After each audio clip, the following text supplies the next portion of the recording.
call me Fuego. 93 like me. Fire in the sheets, spending summers on the sea. Quedo, no way home. Better life on Rodeo.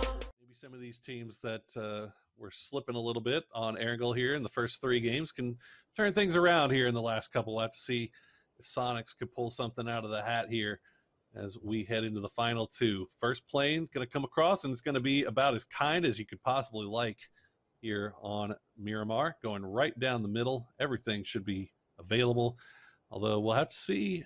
We've seen quite a few hot drops or teams dropping very close to each other, and wouldn't you know it, Tactical 8 once again right on top of Montenuevo. This at a certain point you got to start wondering if this is a play call, you know?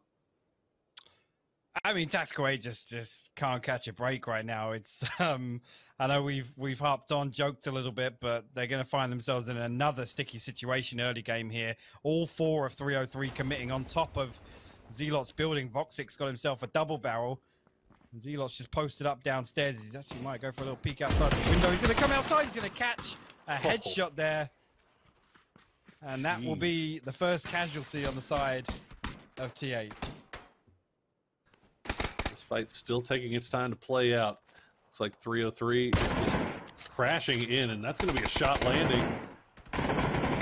Lush, but it's not going to be enough to get them down, and that's going to be a down going on to D-Rich and Voxic as Tactical 8 kind of turning things around here. What is going on in this lobby, Hypoc?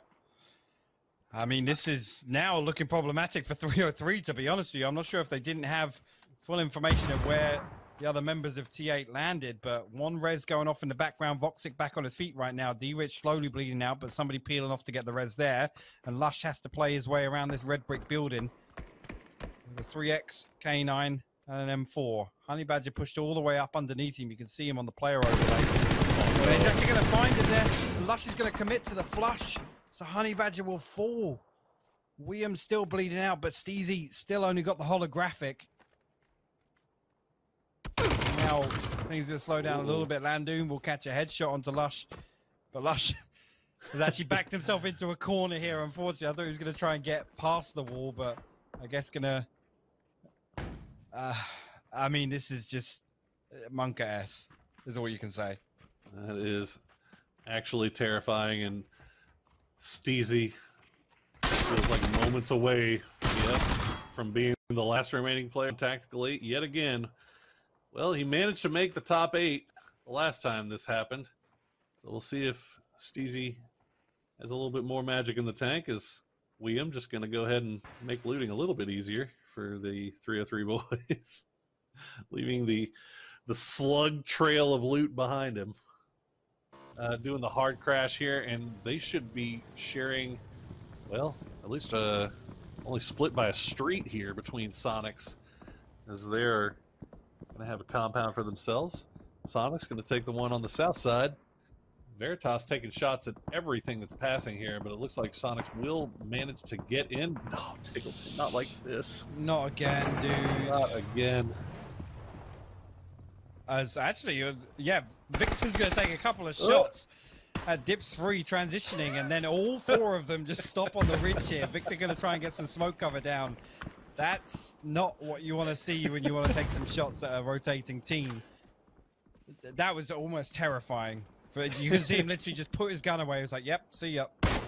As Monty not going to land a headshot initially, but had it going to escape with his life. Yeah, I don't know. We don't usually see Monty miss those. He lands a second body shot there. But I mean, Dips 3 now in like a 3-way pinch.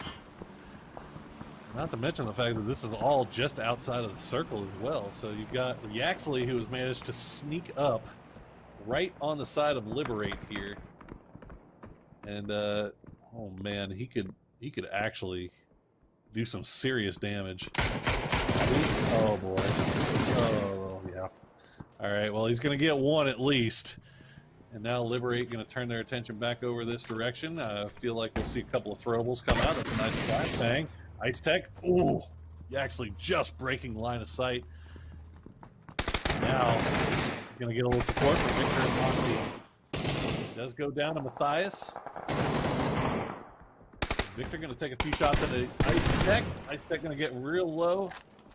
Hasn't been able to flush out the kill just yet. They're just repeating over and over again here.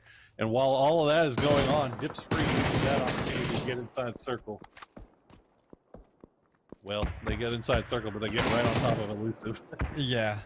Yeah, and the res actually coming out here. One Molotov could ruin this res for Comets. Oh, it's a little too deep. But they can't back up away from this. You see Monty. He's going to just sit behind Yaxley right now, use Yaxley as a human shield. And then throw his own Molotov up there. And why are you so ugly? Actually going to find Yaxley from downtown. That's from miles away. Yeah, that's from way on the other side of the map. And I don't know. Yeah, I mean, you can see him in orange and teal down there. So this is actually, I mean, it's going to push Liberate back a little bit too. But Comet's in a little bit of trouble now. It's forced to maybe go for the res again here on Latty. Actually, it looks like they got it off. But this is the fight that was supposed to be over in 2 seconds, and it has now lasted seemingly hours. Yeah, this is taking a little too long for my liking as well. Comets now have the blue to worry about. Matthias and Ice Tech. I mean, they're going to try and hold the line here. Ice Tech going to find Victor initially, but actually good for the trade. Matthias will find one. He gets a good spray onto the second, but can't quite find the kill, and there you go. He will clean it up. So Liberate will keep 2 alive and put a couple of kill points on the board. Duel are eliminated elsewhere in 13th place. And that's by the hands of Zenith.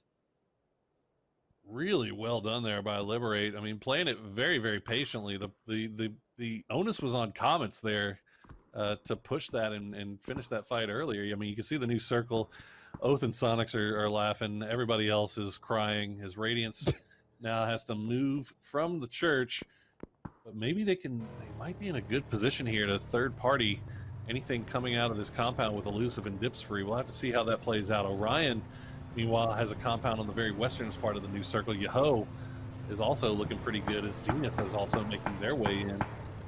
Zovrin painfully trying to transition. The rest of his squad just said, well, we're going to keep sending it, and we're going to send it right on top of Ripper. Ripper all by himself. Can he get anything off of this?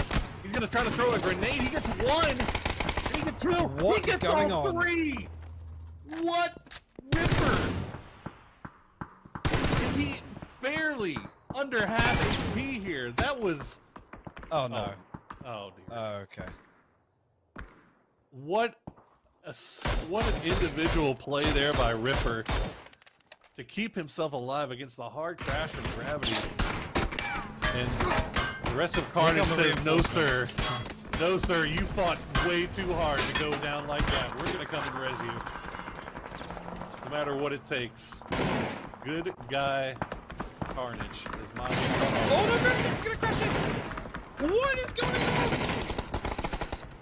Veritas just sent it into the dip. Jazza finds the final kill onto Carnage. Zovrin!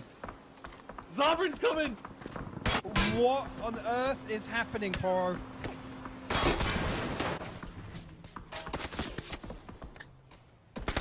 He's underhanding a nade. He's just on a nade.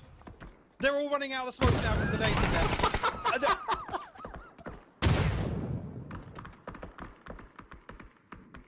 You know what? Some people may question whether North America is the best PUBG in the world, but I am here to tell you that there is without a doubt no more entertaining region in the world. I have 60 seconds of footage that will back up that argument for the rest of eternity, and those were the 60 seconds. Bring us more European players. They want to play here. Ask Gaxi. Ask Haxetti. This is why, right here.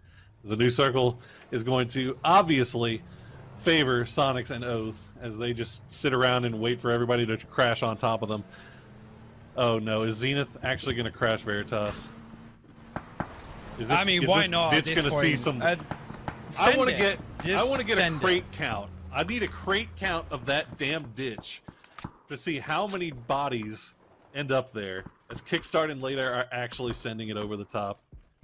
The wheels have completely fallen off. And we are just going to see what we can get away with here at this point. Later going to come up over the top, but JLD going to force his head back down here from way down in the south side here. And Here come the grenades. No! Oh, the car! The Kickstart will find Sharpshot with the frag initially. That just leaves 2 members of Veritas left. The vehicle's exploding everywhere. There's Molotovs down. Just utility getting hurled at Veritas from several angles. Later in Kickstart, they've got to be absolutely wetting themselves in comms right now because there's vehicles just flying out of this ditch. I don't know how they're still alive. Getting hurled. Utility getting hurled. Vehicles getting hurled. Bullets getting hurled. And meanwhile, they're just hanging out in a smoke cloud, praying to God that they run out of grenades and Molotovs here at some point. It looks like they're just down to flashbangs as here comes the push. I mean, they can't even see anything because there's so much fire. It's a living hellscape. As they push in, Pentalol is going to lay the first couple of shots. Kickstart going to take the Groza shots right over the top. They'll find Penta, they'll find Jazza, they'll find the win. 10 kills now for Zenith as somehow, with 2 HP left in the tank, Kickstart. And there you go. That is what hell looks like, chat. I'm going to need somebody on Zenith to count the crates. I'm going to need somebody to just stop now. I mean, Roth went to loot something earlier. Now he's going to be here for the next 15 minutes because he drove all the way to the 5-stack to loot a body. Oh, he's in pig heaven right now. He's got to make sure he touches every single crate there. Meanwhile, while all that was going on, Elusive has managed to get 4 in from the south side. Orion as well on the west side. Radiant's lost, I think, 2. I think it's just down to, I believe, Gaxi and Waldo here as they are getting pushed by Orion. Zenith looks like might be trying to find something again here. We'll see. Orion hard crash there onto Radiance. Looks like actually Gaxi going to find a kill there and a flush. Oh, no, Oath is getting involved too. Yeah, I mean the third party became a factor. They got a knock and a flush. It was Oath actually from down next to the roadside, but Waldo unfortunately will fall there. Was it actually Yahoo or Oath? I'm pretty sure it was Oath, right? Yeah, it was Oath that got that one down. Yahoo, meanwhile, though, I mean they're sitting pretty comfy on the north side of the circle. I mean, we'll see what they do next. Now that the new circle's popped, they got to move south a little bit through Oath, which is that'll be an interesting fight there. We'll see. A little vengeance going on there as Elusive tries to make a hard crash here. JLD's going to get found out, though, as Hwinn will take out Sneak Attack and Jay. The rest of the crowd comes in. Sneak Attack's going to go down. Now Zenith coming in as well, because why the F not? This is how we do things here in North America. If one guy crashes, the other teams have 5 other teams have to come on as well. There's a nice nade comes through. Mystery is the last one up, I believe, for Zenith. Kickstart got left across the street, so Kickstart survives. Somehow, Soniqs is still alive. They have held off all comers here, and they have now 5 kills, and they've still got 4 up somehow. I don't know what is going on today. Shrimzy will fall to Gwen Stacy from uphill, and now we have Yahoo encroaching on Oath's compound as well. 2 members making it inside the wall here, and Oath look like they know what's going on. You see one position up on the roof. Belfrost actually going to find Poonage, and Snakers will find Shimboy with a nade. So 2 downs quickly going in favor of Oath here, and just Microfire left. And you can see he's only got himself a hollow barrel to work with. His vest and his helmet actually not looking too good. He does land a relatively good headshot onto Belfast up top. Only so much you could do on that one. Good push there. Coming out from Relo and Snakers. They will get the res onto Balefrost. And then Oath will remain 3 strong on the north side, but you can see what they've got to work with here. They've got just a little bit of a ridge line on that roadside here. But Soniqs, meanwhile, is a little preoccupied having to deal with Orion. They've found Gwen Stacy, but Decinator has found a crate to hide behind here for the time being. And Kickstart for Zenith, meanwhile, has to make his way in as well. Yeah, I mean, Soniqs, the circle's been going here for the last 3 shifts, so They're big chilling right now. One member of Orion's still up. Oh, sorry, two actually. There's one over on the hill to the east, but Destinator has found himself a crate to sit behind. Kickstart could actually be a real big problem here for Oath if they don't spot him. Gwen Stacy will bleed out. Well, or mine will just dome him, I guess. Or I think Oath was maybe trying to take a shot at that and try to steal it, but they just didn't get it in time. But you know what?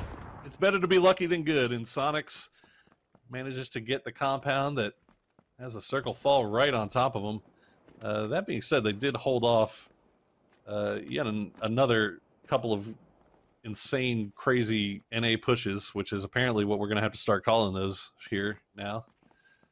I think we used to call them the APAC pushes because we got so used to seeing Vietnamese teams do that kind of stuff. But you've fully embraced the insanity at this point. Oh yeah, he's in trouble. He's just eating damage from utility and Snakers on the roof, poised to pick up this kill point when Kickstar eventually has to show, but he has to give up the roof angle.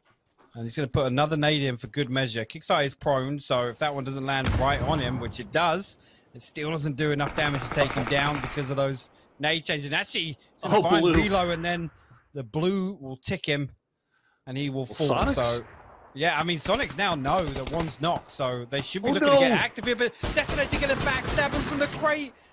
The return from M1me is good. And that will put a 7th kill on the board for Soniqs, but there are only 3 now. And Oath should be able to get everybody back on their feet, which means it goes straight to a 3v3. I'm actually really surprised Soniqs didn't push that Oath down. It looked like maybe they were thinking about it, but then Shrimzy got taken out, so the timing just didn't go their way. But it looks like Soniqs going to hold down their position here on the side of the road. The smoke wall is coming out. Oath has plenty of flashbangs in the tank here, as nobody can shoot at each other yet because they're so busy throwing flashbangs at each other. We'll get one. Diggleton will get another, and there you go. Clean up, as clean as you like there from Soniqs. 10 kills and the win, and that's what we were wanting to see. We wanted to see if maybe the map switch would be the thing that they needed. And looking good so far. They do get quite a bit of circle luck that time around, but I mean, so did Oath, to be fair. They did. Absolutely. Absolutely. But, both teams I mean, did. they both got themselves into a position where they were able to scout that compound, and that's the thing. We hate seeing a team send it there circle 4 and it's unoccupied and then get gifted the circle. So you can't take anything away from that.